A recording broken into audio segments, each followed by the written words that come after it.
जीव जगत में अक्सर अपना वजूद बचाने, आत्मरक्षा करने तथा भोजन और आवास के लिए आपस में लड़ाइयाँ होती रहती है। फिर चाहे वो धरती हो, आकाश हो या फिर समुद्र ही क्यों ना हो, और ये जानवर लड़ने के लिए अपनी क्षमताओं का भरपूर इस्तेमाल करते हैं। आज हम ऐसे ही दो शीर्ष समुद्री शिकारियों की लड़ाई देखने वाले हैं, जिसमें एक तरफ समुद्र का राजा कही जाने वाली शार्क है तो दूसरी तरफ बुद्धिमान और कई खूबियों से लैस डॉल्फिन है। नेचुरल एनवायरनमेंट में इनकी लड़ाई देख पाना थोड़ा मुश्किल होगा, तो हम यहाँ दोनों जीवों की क्षमताओं का साइंटिफिक एनालिसिस कर ये पता लगाने की कोशिश करेंगे कि दोनों में से बेहतर कौन है। तो चलिए पहले दोनों हमलावरों की स्ट्रेंथ और वीकनेस का आकलन कर लिया जाए, जिससे हमें ये पता चल सके कि यदि दोनों की नेचुरल कंडीशन में लड़ाई हुई तो कौन जीतेगा।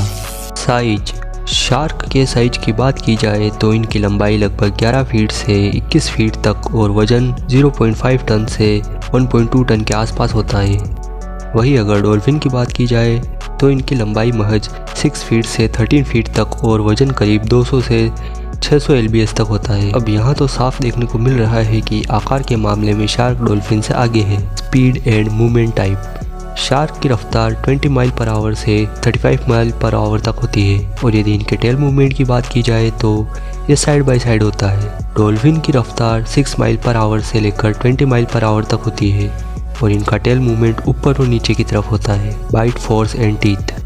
शार्क के मुंह में 4 से 6 इंच लंबे लगभग 300 दांत होते हैं, जिनमें से 50 दांत सामने की कतार में काटने के लिए इस्तेमाल होते हैं, और इनकी काटने की क्षमता 4000 psi तक मापी गई है। डॉल्फिन के मुंह में 80 से 100 धारदार दांत होते हैं, जो मांस को चीरने फाड़ने का काम करते हैं, और इनकी बाइट फोर्स 500 psi से भी कम होती है। Senses. Shark good vision, sharp focus और नाइट विजन जैसी क्षमताओं से लैस होती है। Great white shark low frequency की आवाज़ों को भी सुन सकती है, और इनके सूंघने की क्षमता गजब की होती है। ये 10 बिलियन वाटर में 1 ड्रॉप ब्लड भी सेंस कर सकती है। डॉल्फिन के पास भी शार्क की तरह ही सुनने और देखने की गजब की क्षमता होती है, लेकिन सूंघने की क्षमता नहीं होती।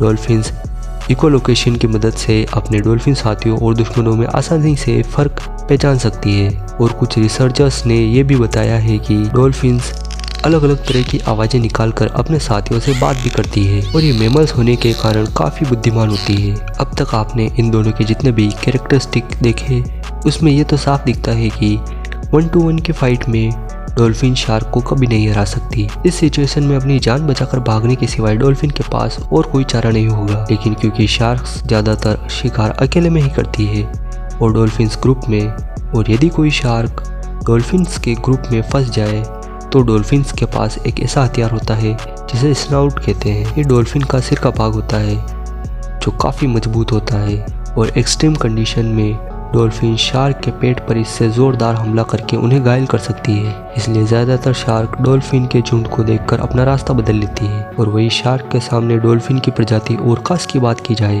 तो नतीजे कुछ और हो सकते हैं। आपको इसके बारे में क्या लगता है? कमेंट करके अपनी राय ज़रूर दीजिएगा।